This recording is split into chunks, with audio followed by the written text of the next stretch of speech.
Vishu റെസിപ്പിയിൽ soybean fry ഉണ്ടാക്കാം. അതിനുവേണ്ടി കുറച്ച് വെള്ളം തിളപ്പിച്ച് അതിലേക്ക് കുറച്ച് ഉപ്പിടാം.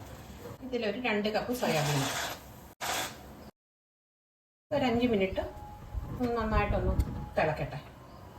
ഓഫാക്കിയിട്ട് ഒരു അരിപ്പയിലോട്ട് അരിച്ചെടുത്ത് അത് പിഴിഞ്ഞെടുക്കാം. തണുക്കുമ്പോൾ പിഴിഞ്ഞെടുക്കാം. ഇതിലേക്ക് കുറച്ച് ഓയിൽ ഒഴിക്കാം. കുറച്ച് കടുക്, ഇത്രയും മതി. തേങ്ങാക്കൊത്ത്, 2 ഉണക്കമുളക്, ഒരു 8 അല്ലി വെളുത്തുള്ളി, ഒരു പീസ് ഇഞ്ചി അരിഞ്ഞത്, 2 പച്ചമുളകും, കറിവേപ്പില, ഒരു വലിയ സവാള അരിഞ്ഞത്, 1/2 ടീസ്പൂൺ ഉപ്പ്, ഒരു 1/4 ടീസ്പൂൺ മഞ്ഞൾപ്പൊടി. ഇതിലേക്ക് 1 ടേബിൾ സ്പൂൺ മുളക് പൊടി, 1 ടീസ്പൂൺ മല്ലിപ്പൊടി, 1/4 ടീസ്പൂൺ മഞ്ഞൾപ്പൊടി, 1/2 teaspoon garam masala powder, 1/2 teaspoon കുരുമുളക് പൊടി, ഇത്രയും ചേർക്കാം.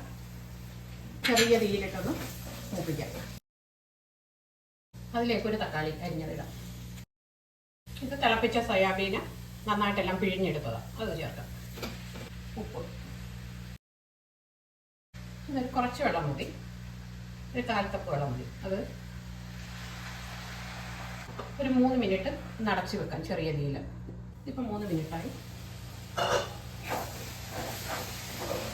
കുറച്ച് ഓയിൽ ഒഴിക്കാം. നല്ലതായിട്ട് ഡ്രൈ ആയിട്ട് എടുക്കേണ്ടവർക്ക് കൂടുതൽ ഓയിൽ ഒഴിച്ച് ഇളക്കി എടുക്കാം. ഇനി ഇത് ഓഫാക്കാം. കൂടുതൽ ഫ്രൈ ആകേണ്ടവർക്ക് വീണ്ടും ഇത് ഫ്രൈ ആക്കാം. വീണ്ടും ഇത് ഓഫാക്കാം.